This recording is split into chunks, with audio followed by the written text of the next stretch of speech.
മധ്യപൂർവേഷ്യയെ തന്നെ പിടിച്ച് കുലുക്കുന്ന ചില വാർത്തകളാണ് ഈ ദിവസങ്ങളിൽ അവിടെ നിന്നും വന്നുകൊണ്ടിരിക്കുന്നത്.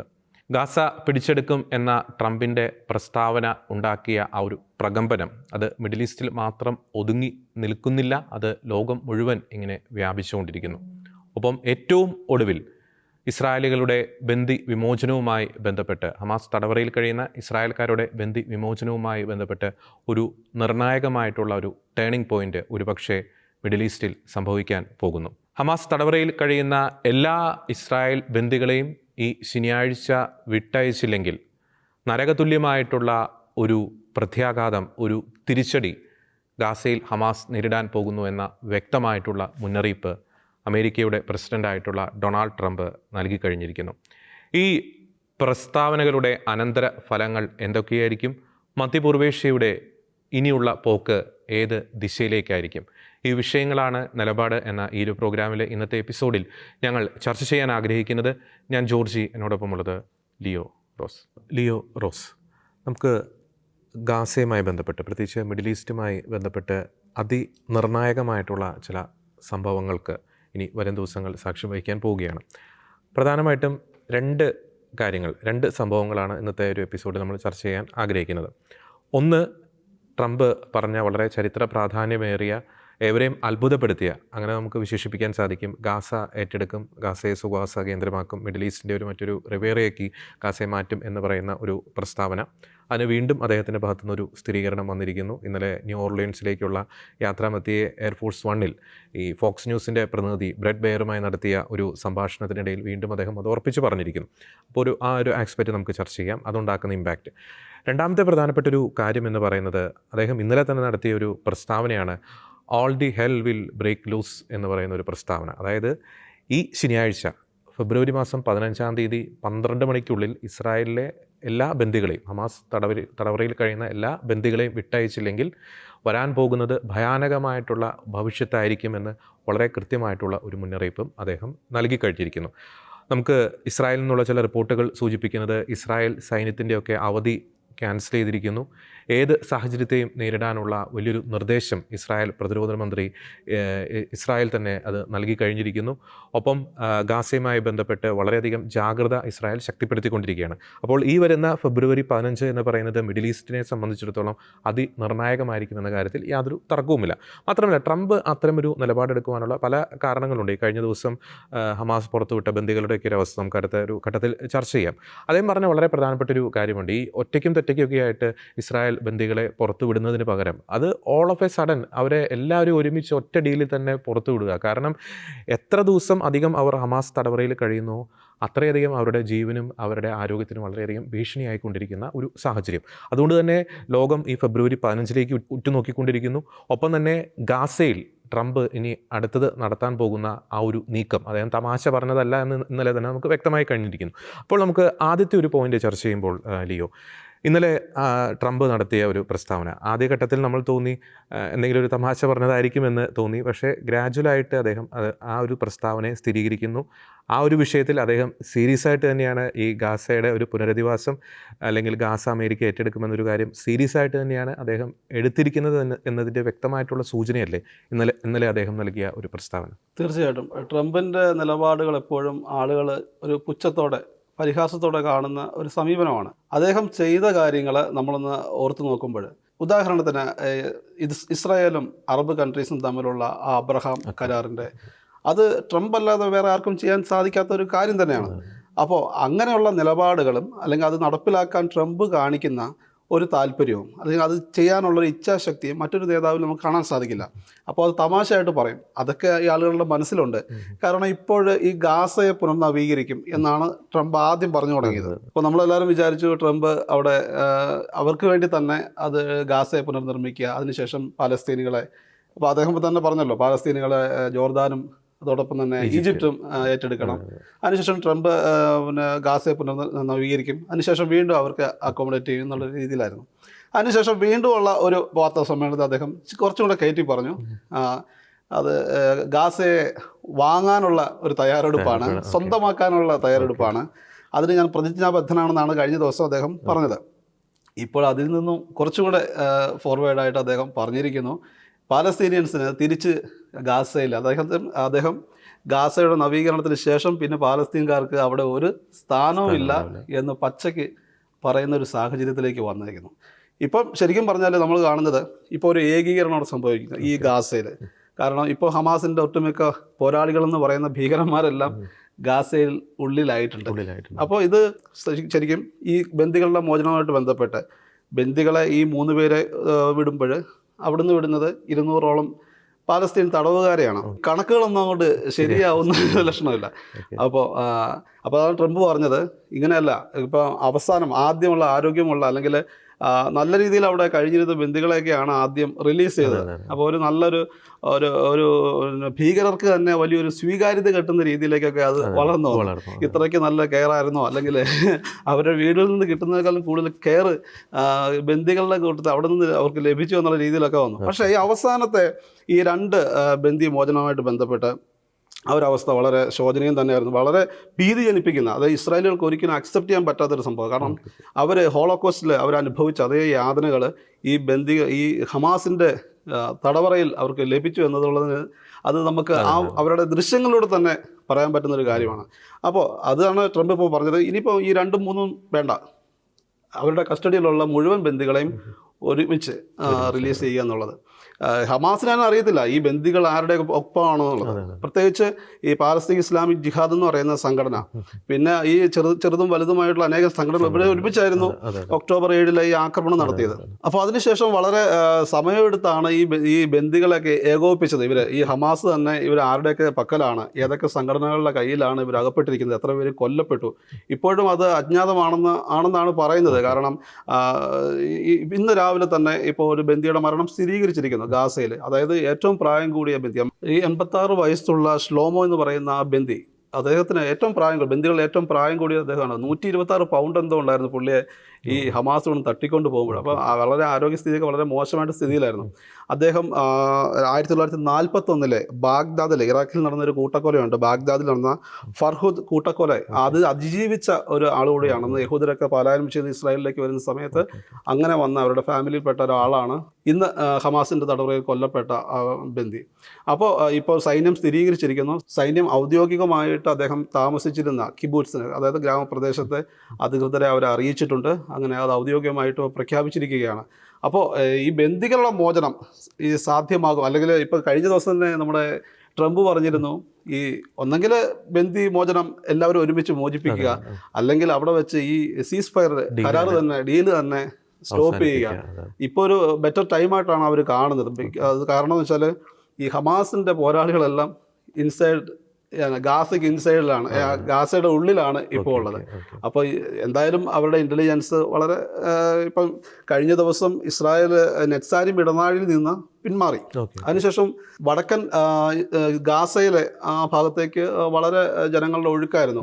അതിനുശേഷം ഹമാസ് വെറുതെ ഒരു ആരോപണം, ഇസ്രായേൽ ഇതുപോലെ തന്നെ സീസ് ഫയറിൻ്റെ കരാറുകൾ അല്ലെങ്കിൽ ഇതിൻ്റെ നിബന്ധനകൾ ലംഘിക്കുന്നു എന്ന് പറഞ്ഞ് ഒരു കാരണമില്ലാത്ത രീതിയിൽ ഒരു പ്രശ്നം ക്രിയേറ്റ് ചെയ്യുന്ന ഒരു രീതിയിലേക്ക് പോയി. അപ്പോൾ അതിൻ്റെയൊക്കെ ബേസിലായിരിക്കാം ട്രംപ് ഇങ്ങനെ പറഞ്ഞത്. ഇനിയിപ്പോൾ ഈ ഒരു ശനിയാഴ്ച ഒരു അന്ത്യശാസനം കൊടുത്തിരിക്കുന്നു. എന്തായാലും നമുക്ക് കാത്തിരുന്ന് കാണാം. ഓക്കെ, അത് വളരെ കറക്റ്റാണ്. കാരണം ഈ ഒരു ഡീല് വന്നപ്പോൾ തന്നെ പലരും സംശയം ഉന്നയിച്ചതാണ്. ഇപ്പം ലിയോ പറഞ്ഞ വളരെ പ്രസക്തമായിട്ടൊരു പോയിൻ്റാണ്. സ്റ്റാർട്ടിങ്ങിൽ വളരെ ആരോഗ്യ ദൃഢഗാത്രരായിട്ടുള്ള ആൾക്കാരെ, ബന്ദികളെ പുറത്തു വിടുന്നു. അപ്പോൾ അവരുടെ ഒരു പ്രൊപ്പഗൻഡയുടെ ഭാഗം തന്നെയായിരുന്നു. തീർച്ചയായിട്ടും ആ സമയത്ത് തിരിച്ചും ഈ പാലസ്തീൻ തടവുകാരെ, അവരുടെ മേജറായിട്ടുള്ള ആളുകളൊക്കെ അവർ തിരിച്ച് കിട്ടുകയും ചെയ്തു. അതെ, അത് വളരെ ഒരു പ്രൊപ്പഗൻഡയുടെ ഒരു അജണ്ടയുടെ ഒരു ഭാഗം തന്നെയായിരുന്നു എന്ന കാര്യത്തിൽ യാതൊരു തർക്കവുമില്ല. അതുകൊണ്ട് തന്നെ നമ്മൾ ചിന്തിച്ച് നോക്കുമ്പോൾ ഈ വരുന്ന ഈ ശനിയാഴ്ച എന്ന് പറയുന്ന അതിനിർണായകം തന്നെയാണ്. നമ്മൾ പറഞ്ഞതുപോലെ ഒരുപക്ഷെ ആ സീസ് ഫയർ ആ ഒരു ക്യാൻസലേഷനിലേക്ക് വന്നു കഴിഞ്ഞാൽ വീണ്ടും ഗാസയിൽ വലിയ രീതിയിലുള്ളൊരു സംഘർഷം വരാനുള്ള എല്ലാ സാധ്യതയുമുണ്ട്. അതിന് ഇസ്രായേൽ സൈന്യം തയ്യാറെടുത്ത് കഴിഞ്ഞിരിക്കുന്നു. മറ്റൊരു പ്രധാനപ്പെട്ട കാര്യം ഒരിക്കൽ കൂടി പറയേണ്ടതുണ്ട്. അതായത് ഹമാസിന് തന്നെ യാതൊരു ബോധവുമില്ല, അല്ലെങ്കിൽ യാതൊരു ലക്ഷ്യവുമില്ല, ഉറപ്പുമില്ല ഈ ബന്ദികൾ ജീവിച്ചിരിപ്പുണ്ടോ എന്നുള്ള കാര്യത്തിൽ. കാരണം ഇതുവരെയുള്ള ബന്ദികളുടെ കാര്യത്തിൽ മാത്രമേ ഇവർക്ക് ഗ്യാരണ്ടി ഉണ്ടായിരുന്നുള്ളൂ. അതിലൂടെ അവർ നേടിയെടുക്കേണ്ട ലക്ഷ്യം അവർ സാധിച്ചെടുത്ത് കഴിഞ്ഞിരിക്കുന്നു. ഇനി അവർക്ക് അവർ ജീവനോടെ ഇരിപ്പുണ്ടോ എന്നുള്ള അവർക്ക് അറിയത്തില്ല. അതുകൊണ്ട് തന്നെ ഒരു മുടന്ത ന്യായം പറഞ്ഞ് ഈ സീസ് ഫയറിൽ നിന്ന് അവർ പിന്മാറുന്നു. നമ്മൾ അടുത്തതിലേക്ക് പോകുമ്പോൾ റോസ്, ഇപ്പം ലിയോ പറഞ്ഞതുപോലെ ഈ കഴിഞ്ഞ ദിവസം ഹമാസ് പുറത്തുവിട്ട ആ 3 ബന്ദികൾ അല്ലേ, നമുക്ക് അവരുടെ രൂപം കാണുമ്പോൾ തന്നെ വളരെയധികം ഒരു വിഷമം വരുന്ന ഒരു സാഹചര്യം, എല്ലും തോലുമായിട്ടുള്ള ഒരു സാഹചര്യം. ഞാൻ അവരെ മാത്രമല്ല, ആ ഒരു നിഷ്കളങ്കനായിട്ടുള്ള ഒരു കുട്ടിയുടെയൊക്കെ ഒരു മുഖമില്ലേ, ഒരു വയസ്സിൽ താഴെയുള്ള ആ കുട്ടി ഇപ്പോൾ എവിടെയാണെന്ന് പോലും അറിയത്തില്ല. ഏറ്റവും പ്രായം കുറഞ്ഞ ഒരു ഇസ്രായേലിലെ ബന്ദിയാണ് ഹമാസ് തടവറയിലൊക്കെ കഴിയുന്നത്. ആ കുട്ടിയുടെയൊക്കെ അവസ്ഥ, ഇവരുടെ അവസ്ഥ എങ്ങനെയാണെങ്കിൽ ആ കുട്ടിയുടെ അവസ്ഥ എന്തായിരിക്കും എന്ന് ദൈവത്തിനെ അറിയത്തുള്ളൂ.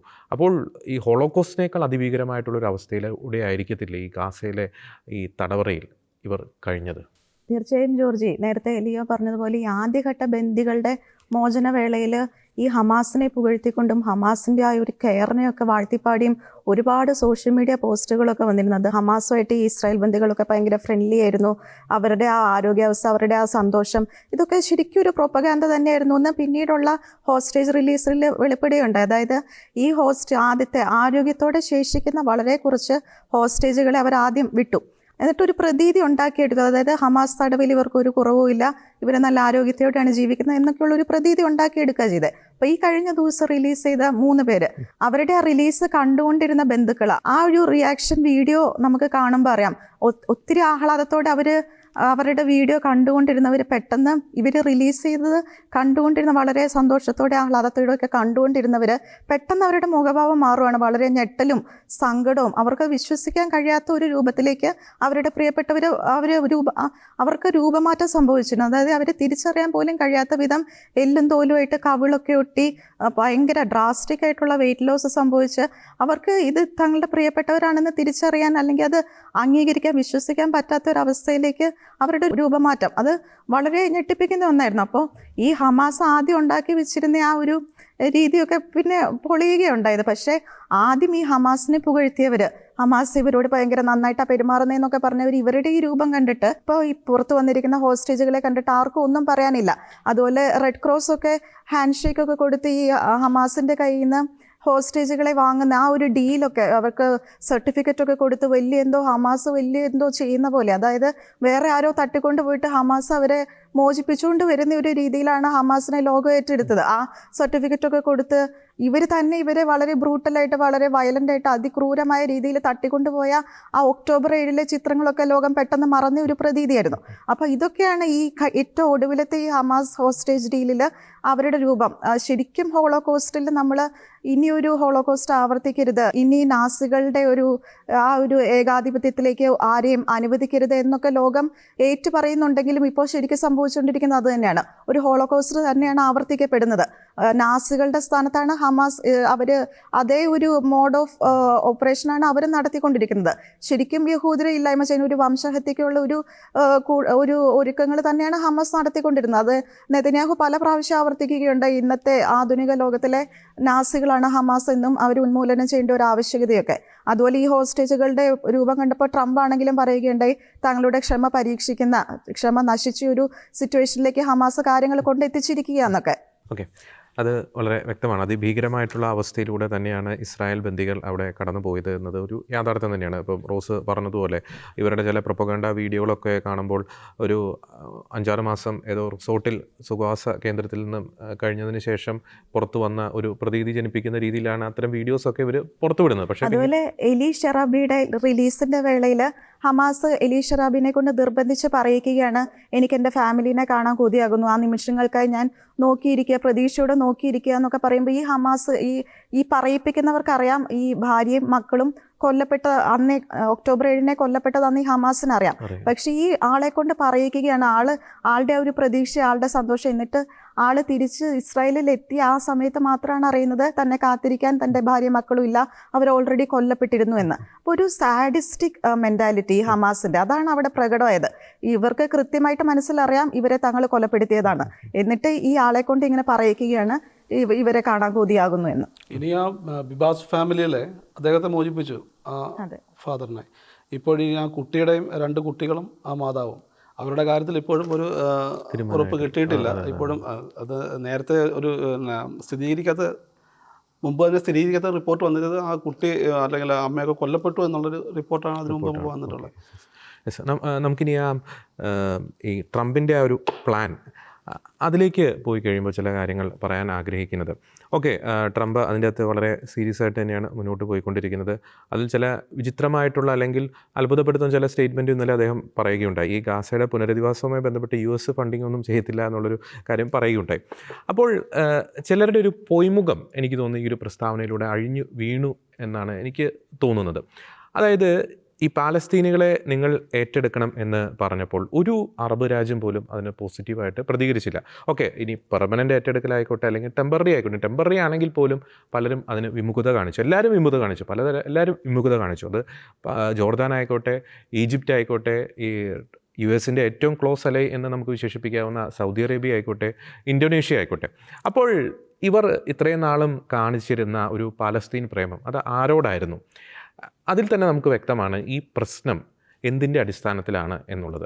ഈ പാലസ്തീൻ ജനതകളുടെ അല്ലെങ്കിൽ പാലസ്തീനിലെ സാധാരണക്കാരുടെ ഒരു ഉന്നമനമാണ് ലക്ഷ്യമെങ്കിൽ, ഇനി ഒരു ടെമ്പററി ആയിട്ടാണെങ്കിൽ പോലും ട്രംപ് അത്തരമൊരു റിക്വസ്റ്റ് നടത്തി കഴിഞ്ഞാൽ ഈ പാലസ്തീൻ ജനതയോട് ഒരു കരുതലുള്ളവരാണെങ്കിൽ തീർച്ചയായിട്ടും അവരതിന് സപ്പോർട്ട് ചെയ്ത് തന്നെ ഇഷ്ടം പോലെ സ്ഥലം, ഇപ്പം കഴിഞ്ഞ ഒരു നിലപാടിൽ അത് ലിയോ എന്നെ സൂചിപ്പിച്ചതാണ്, മരുഭൂമി പോലത്തുള്ള പല സ്ഥലങ്ങൾ അത് ജനവാസയോഗ്യമാക്കാനുള്ള എല്ലാ സാധ്യതയുമുണ്ട്. ട്രംപ് തന്നെ ഇന്നലത്തെ ഒരു പ്രസ്താവനയിൽ പറയുകയുണ്ടായി, ഗാസയിൽ അവർക്ക് ലഭിച്ചതിനേക്കാൾ വളരെ മികച്ച ഒരു ഹൗസിംഗ് ആയിരിക്കും അവർക്ക് ഒരു പെർമനന്റ് സൊല്യൂഷനിലൂടെ വരുമ്പോൾ അവർക്ക് ഒരുക്കപ്പെടാൻ പോകുന്നതെന്ന് ട്രംപ് തന്നെ പറയുകയുണ്ടായി. ഇനി ഈ ട്രംപിൻ്റെ ഒരു പ്രസ്താവന എന്ന് പറയുന്നത് ആരും ചിന്തിക്കാത്ത തരത്തിലാണ് അദ്ദേഹം ചിന്തിച്ചിരിക്കുന്നത്. ഇനി ടെമ്പററി സൊല്യൂഷൻ തന്നെയാണെന്നിരിക്കട്ടെ, ഈ ഗാസ പുനരുദ്ധരിച്ചു കഴിഞ്ഞിരിക്കുന്നു, അതിനുശേഷം ഗാസ നിവാസികളെ ഇവിടേക്ക് കൊണ്ടുവന്നിരിക്കുന്നു.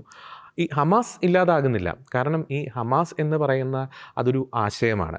ആ ഒരു ആശയം അവിടുത്തെ സാധാരണ ജനങ്ങളുടെ ഇടയിൽ രൂഢമൂലമായി കഴിഞ്ഞിരിക്കുന്നു. അപ്പോൾ ഒരു ടെമ്പററി ആയിട്ട് അവരെ മാറ്റിപ്പാർപ്പിച്ചു, പിന്നെ അവിടെ എല്ലാ സൗകര്യങ്ങളോടും കൂടിയ ഒരു സ്ഥലത്തേക്ക് അവരെ കൊണ്ടുവരുന്നു. അവിടെ വീണ്ടും ഹമാസ് തഴച്ചു വളരും, അത് വീണ്ടും ഇസ്രായേലിൻ്റെ ഒരു ഭീഷണിയായി മാറും എന്ന കാര്യത്തിൽ യാതൊരു സംശയവുമില്ല. അപ്പോൾ ഇവിടെ വ്യക്തമാകുന്നത് ഈ അറബ് രാജ്യങ്ങളുടെ ഒരു ഇരട്ടത്താപ്പ്, ഈ പാലസ്തീൻ വിഷയത്തിൽ അവർ സ്വീകരിച്ച ഒരു നിലപാടിൻ്റെ ഒരു പൊള്ളത്തരം നമുക്കിവിടെ വളരെ കൃത്യമായിട്ട് വ്യക്തമാകും. മറ്റൊരു കാര്യം കൂടി ഇതിൻ്റെ അകത്ത് എനിക്ക് ചൂണ്ടിക്കാണിക്കാൻ ആഗ്രഹിക്കുന്നത്, ഈ അറബ് രാജ്യങ്ങൾ അല്ലെങ്കിൽ ഇസ്ലാമിക ഭൂരിപക്ഷ രാജ്യങ്ങൾ ഒരു കാര്യം പറയുകയുണ്ടായി, ഈ ഗാസ നിവാസികളെ ഈ ഗാസയിൽ നിന്ന് മാറ്റി വേറെ ഇടത്തേക്ക് കൊണ്ടുവരുന്ന അവരെ പെർമനൻ്റ് ആക്കി കഴിഞ്ഞാൽ അതൊരിക്കലും അംഗീകരിക്കാൻ പാടില്ല, അവർക്ക് അവരുടെ സ്വന്തം രാജ്യത്തേക്ക് തിരിച്ചു പോകാനുള്ള എല്ലാ അവകാശങ്ങളും കൊടുക്കണം എന്നൊരു കാര്യം പറയുന്നുണ്ട്.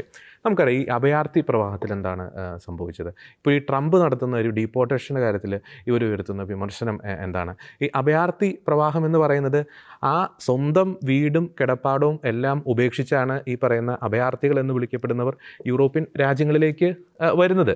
അവരുടെ ആ സ്വന്തം രാജ്യത്തെ ആ ഒരു പ്രശ്നം അഡ്രസ്സ് ചെയ്യണം, അവർക്ക് സ്വന്തം നാട്ടിൽ ജീവിക്കാനുള്ള അവകാശമുണ്ട് എന്ന് ഏതെങ്കിലും ഒരു അറബ് രാജ്യങ്ങൾ പറഞ്ഞതായിട്ട് നമുക്ക് ഇതുവരെ നാം കേട്ടിട്ടില്ല. അപ്പോൾ നമുക്ക് വ്യക്തമാണ് ഇതെന്താണെന്നുള്ളത്. അവിടുത്തെ പ്രശ്നം പരിഹരിക്കപ്പെടണം, യൂറോപ്യൻ രാജ്യങ്ങളിലുള്ള അഭയാർത്ഥികളെ തിരിച്ച് അവരുടെ നാട്ടിലേക്ക് കൊണ്ടുവരണം, അവരുടെ നാടാണത്, അവർക്ക് ജീവിക്കാനുള്ള എല്ലാ അവകാശം അവിടെ ഉണ്ട് എന്ന് ഏതെങ്കിലും ഒരു അറബ് രാജ്യങ്ങളോ ഇസ്ലാമിക ഭൂരിപക്ഷ രാജ്യങ്ങളോ പറഞ്ഞതായിട്ട് നാം ഇതുവരെ കേട്ടിട്ടില്ല. ഗാസയിലെ നിവാസികളെ ഇനി ടെമ്പററി ആയിക്കോട്ടെ പെർമനൻ്റ് ആയിക്കോട്ടെ ഒരു സ്ഥലത്തേക്ക് മാറ്റി പാർപ്പിക്കും എന്ന് പറയുമ്പോൾ അങ്ങനെ പാർപ്പിക്കാൻ പാടില്ല, അവരെ തിരിച്ച് ഗാസയിലേക്ക് തന്നെ കൊണ്ടുവരണം എന്ന് പറയുമ്പോൾ അതിൽ തന്നെ വ്യക്തമാണ് ഇവരുടെ ഒരു ഇരട്ടത്താപ്പ് എത്രത്തോളം ഉണ്ട് എന്നൊരു കാര്യം. ഇപ്പം ട്രംപ് എന്താണ് ഇങ്ങനെ സ്വന്തം നാട്ടിലേക്കാണ് അവരെ തിരിച്ചു കൊണ്ടുവരുന്നത്, ഡിപ്പോർട്ട് ചെയ്ത് വിടുന്നത്, അതിൽ എതിർപ്പ് പ്രകടിപ്പിക്കുന്നു. പക്ഷേ ഗാസയുടെ കാര്യത്തിൽ മറ്റൊരു മാധ്യമപ്രവർത്തകൻ ചോദിച്ച ചോദ്യം എന്ന് വെച്ചാൽ ട്രംപിനോടും ചോദിച്ചു, ഈ പാലസ്തീനിൽ നിന്നുള്ള അഭയാർത്ഥികളെ സ്വീകരിക്കുമെന്ന്. അപ്പോൾ ട്രംപ് പറഞ്ഞതെന്ന് വെച്ചാൽ അങ്ങനെ വ്യത്യസ്തമായ കേസുകളുണ്ടെങ്കിൽ ഒറ്റയ്ക്ക് പരിശോധിക്കാമെന്നാണ് പറഞ്ഞത്. അപ്പം അങ്ങനെ അർഹരായവരുണ്ടെങ്കിൽ കയറ്റി വിടും, പക്ഷേ ദൂരം കൂടുതലല്ലേ എന്നുള്ളൊരു കാര്യമാണ് ട്രംപ് പറഞ്ഞത്. അപ്പോൾ ഈ സൗദിയെ സംബന്ധിച്ച് പറഞ്ഞാൽ സൗദിയായിട്ട് വളരെ കണക്ഷനാണ് അമേരിക്ക.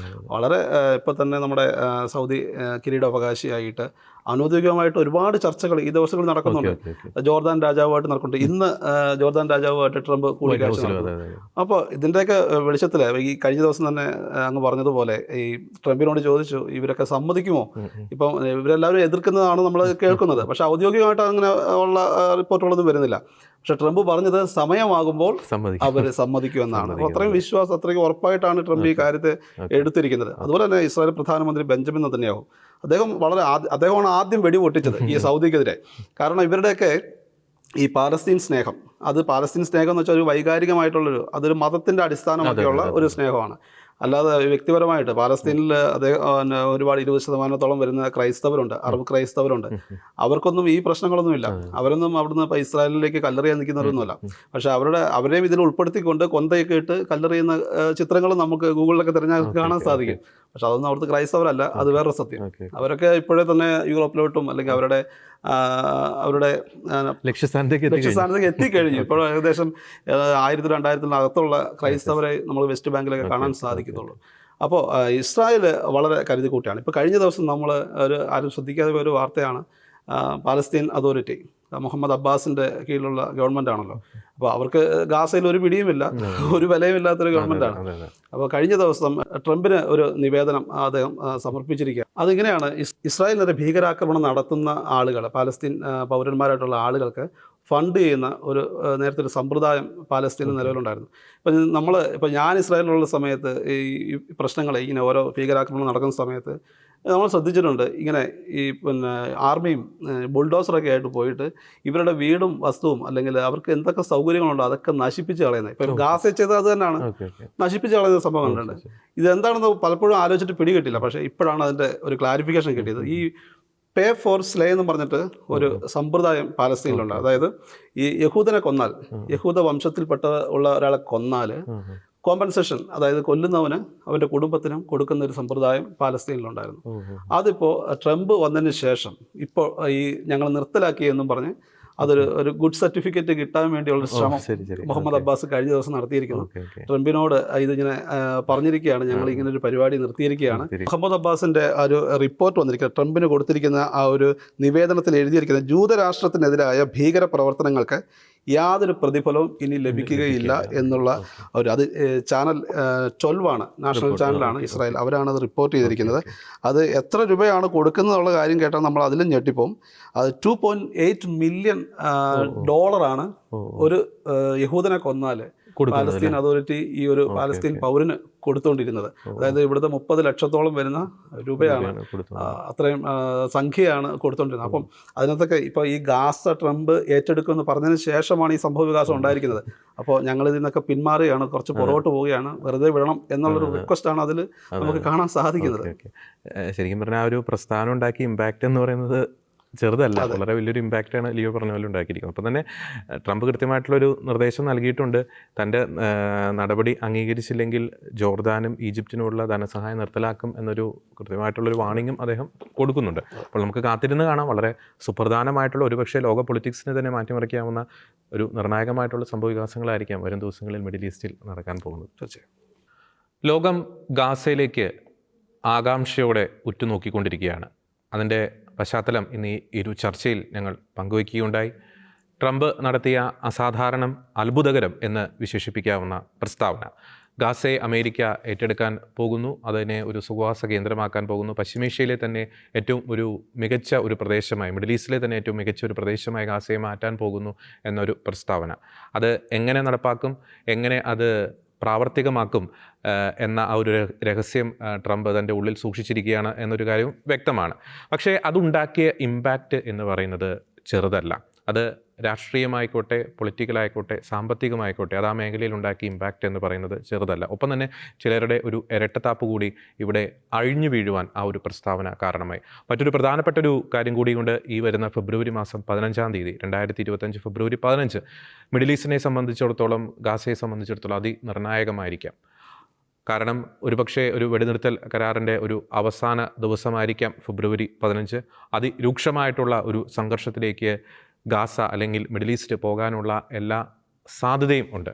ഏതൊക്കെ ഒരു സാഹചര്യമായിക്കോട്ടെ, തീർച്ചയായിട്ടും ഞങ്ങൾക്ക് പറയാനുള്ള ഒരു നിലപാട് ഇതാണ്: ഇസ്രായേലിന് ജീവിക്കുവാനുള്ള അല്ലെങ്കിൽ ഇസ്രായേലിന് പ്രതിരോധിക്കുവാനുള്ള സുരക്ഷ അല്ലെങ്കിൽ അവരുടെ സുരക്ഷയെ കരുതിയുള്ള എല്ലാ നടപടികളും സ്വീകരിക്കുവാനുള്ള എല്ലാ അവകാശവും ഇസ്രായേലിനുണ്ട്. ഒപ്പം തന്നെ ഗാസ അല്ലെങ്കിൽ മിഡിൽ ഈസ്റ്റ് ആ ഒരു പ്രദേശത്ത് നിന്ന് തീവ്രവാദത്തെ അതിൻ്റെ അടിവേരോടുകൂടി അറുത്ത് കളയുവാനുള്ള വളരെ ആർജവമുള്ള ഒരു നിലപാടുകളിലേക്ക് അവിടുത്തെ ഭരണകൂടം, ഒപ്പം തന്നെ അമേരിക്കയെ നയിക്കുന്ന ട്രംപ് പോകട്ടെ. അതിനുള്ള അദ്ദേഹം സ്വീകരിക്കുന്ന നടപടികൾക്ക് ലോകരാജ്യങ്ങൾ പിന്തുണ നൽകട്ടെ എന്ന വ്യക്തമായിട്ടുള്ള ഒരു നിലപാട്, ആശയം അറിയിച്ചുകൊണ്ട് മറ്റൊരു വിഷയത്തിലെ നിലപാടുമായി വീണ്ടും വരുന്നതായിരിക്കും. എല്ലാ പ്രിയപ്പെട്ട പ്രേക്ഷകർക്കും നന്ദി.